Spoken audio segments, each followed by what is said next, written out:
He does the all bottling? my bookkeeping. No, I do the bottling and the capping, and I put the labels on. But we print our own labels and our own flyers. Oh, cool. Cool. Joel's posting pictures of the Turkish Delight bars now. Yeah. Watch out for the lion. He's in there somewhere. All right. So do you? You said you're starting there's going to be a tap room, or how exactly? I'm going to have a tasting room. I don't know whether I'll put the mead on tap, but I'll have a tasting room where people can just come and try and buy. Right. How are you distributing it now? Do people just come and buy bottles, or they just come to my house and buy bottles? A lot of my customers are customers that I have had through market stalls. I do quite a few market stalls and festival stalls, and a lot of them are repeat customers from there. And you also ship Australia-wide, don't you? Yes, I ship Australia-wide. Nice. Yeah, so that's how I've managed to get my supply so far. I see. I was hoping that wasn't just a special deal for me after I announced it on the radio. No, I do ship Australia-wide. Excellent. Oh. Okay, Well, I have a burning question. Are you going to do a cherry ripe one? I've been thinking about cherry. Please. I've been thinking about a cherry ripe. That would be awesome. I love cherry ripes. Yeah, Vicky's obsessed with the cherry ripe. Oh, man, Hamish was going to bring me some, and he totally didn't. He forgot. He doesn't love me. I didn't forget. I ran out of time. I was busy. No excuses. I see. He delivered. I brought you 15 excellent meads. You did bring me 15 excellent meads, and they brought 2 flavors of Tim Tams, so not complaining. You know, And the honeys. Okay. and all the honeys, yeah, which I still have. And Vegemite. And Vegemite, yeah. And Vegemite. Which, sorry, how horrible was it, Vicky? It wasn't horribly horrible. You liked it, you evil woman. I got to get 2 more jars. I only have like 1/4 of my 2 jars left. So I think, based on the fact that we've seen Fry's Turkish Delight replicated so well here, and we've seen the Jaffa replicated so well here, and I'm assuming that the apricot chocolate that tastes so good tastes exactly like the lolly. I'm thinking It does taste like fruit chocolate. I think you need to set the challenge to Sueann to make you that Vegemite mead we've been discussing. Oh no! Yeah. People are horrible. I reckon if anybody can It nail would it. be like making a caviar mead. It's like, Ew. the 2 things just don't belong in the same bottle.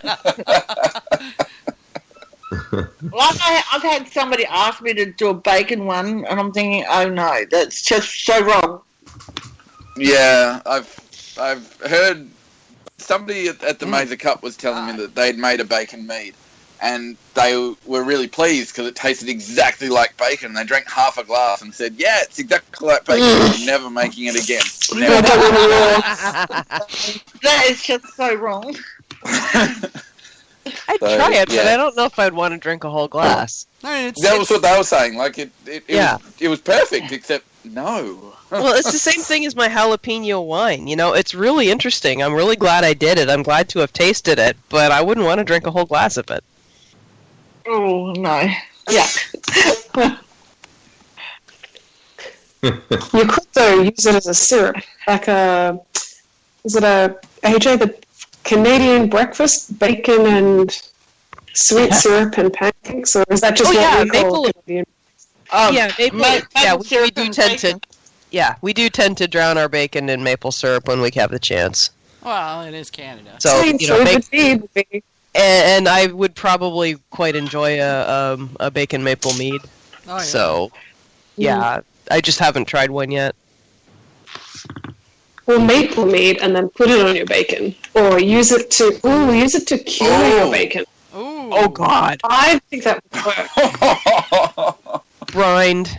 Yeah. Challenge accepted. I'm going to make my God. mead bacon. I've got my bacon curing time is coming up as the weather cools down. So I think maple mead and Yeah. marinated chicken marinated in maple mead, and then grilled. I think mead bacon's much better than bacon mead. Yeah. Yeah. Meat bacon versus bacon meat. All right. Well, if we get into charcuterie, I'll have to give it a try. Or you could just easy. go find your local pig farmer and propose the idea and tell him you'll bring the meat if he'll provide the bacon. Yeah. Oh, yuck. No. I think I'll stop there. No bacon meat here. Yeah, well, no, I mean mead cured bacon, but maybe mead cured bacon. Yeah. So I say, go find make the maple mead, and then go find a hog farmer and say, all right, I have this experiment I wish to perform. Raise I do know butchers. butchers. I do know butchers. I probably could. I could. Yeah. I have to dig out my meadery first. It's buried under a heap of dirty bottles. I know a few pig farmers, but there is an evil element of our government that I'm not willing to cross at the moment. That means that I cannot buy their food, buy their pigs, which is sort of a pain in the neck. What? Yeah, we'll get into that another day. Okay. All right. Forbidding you the pig. Yeah, I've got to make this thing. You get kicked right out doing that here. Yeah, a big You big don't be hello to messing my with friends the at pork Prime now. Safe, who I detest. Don't be messing with the pork. It's just not. This is pig country here where I live. I mean, the largest pork producing region in the United States is right here. So it's like, don't be messing with the pork.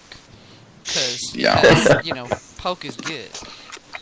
Well, you know how you're always worried about your civil liberties in America and how you're worried about the government taking over and having too much power? Mm-hmm. If anything summed that up, it's the department that handles our agriculture and meat, specifically meat.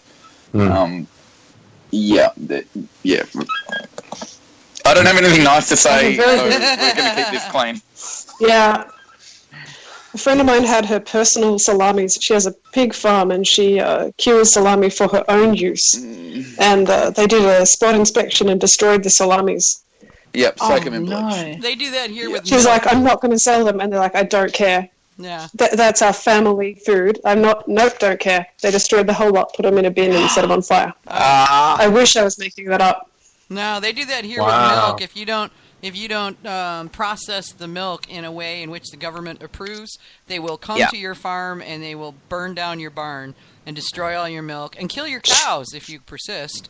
And they don't care. They just jackboot their way in there and away they go. Yeah, that's happened with chicken farmers here too. Someone came in and they decided that they were going to box up all their chickens, and half of them died before they got things untangled. It was ridiculous. Yeah, it was horrible. Okay, so enough with the evil agricultural departments something in our more fun. respective countries. Yeah, obviously this is a worldwide phenomenon. Yeah. Leading it on to a happier place, Sueann, I was wondering, it actually sounds like you've really grown out of somewhere natural with your mead. You've just taken it up and made it bigger. Yep. With Australian ingredients and yeast, it's easy to find. But are you now looking to places like the US and Europe and wishing you could get yeast or ingredients or nutrients that you can't get? Is anything frustrating you, or are you happy with? I'm happy with what I'm working with. Australia's got some really great suppliers of like fruits and herbs and that here. I don't think I could want for any better. I'm not looking overseas for anything. Yeah. Awesome. Yeah.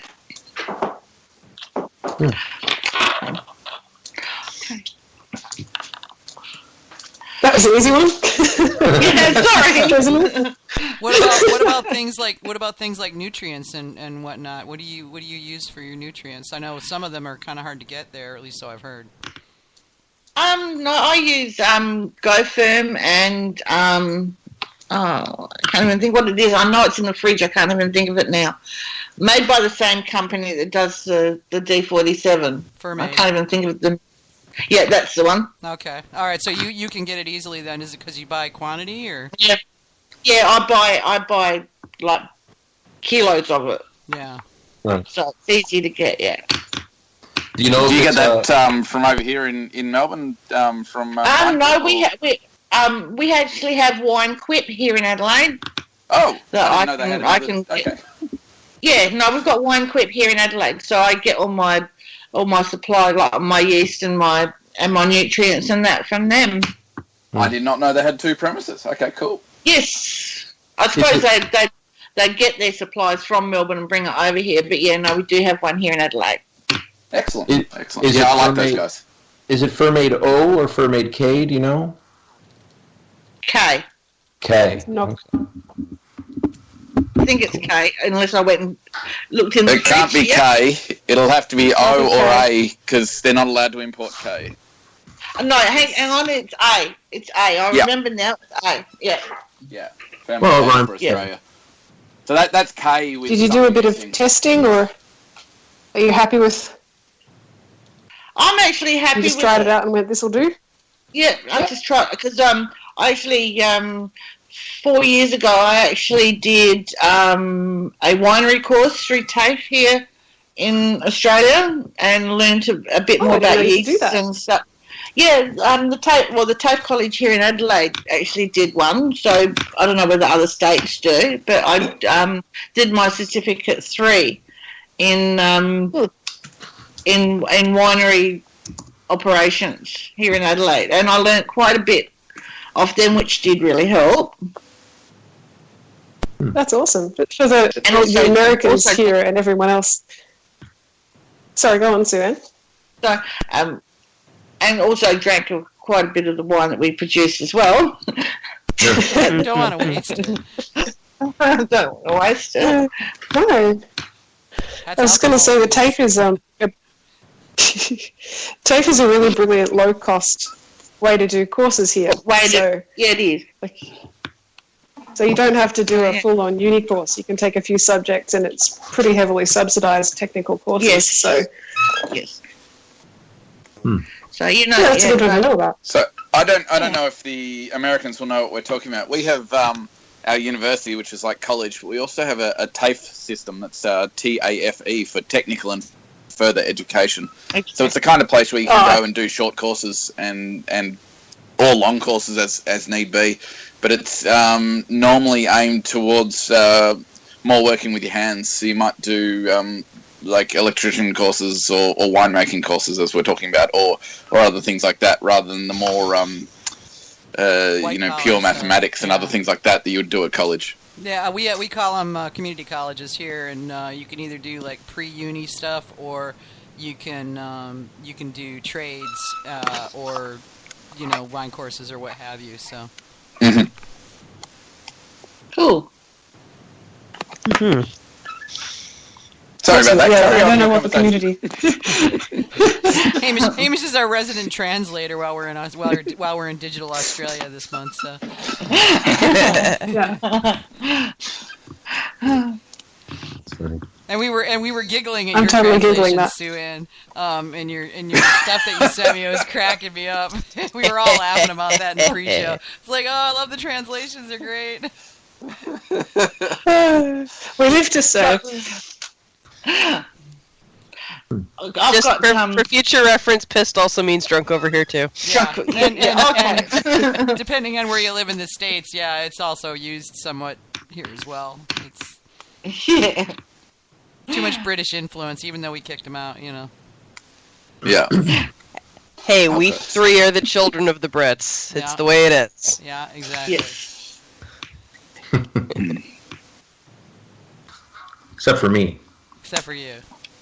You're American. Yeah, well, sort of.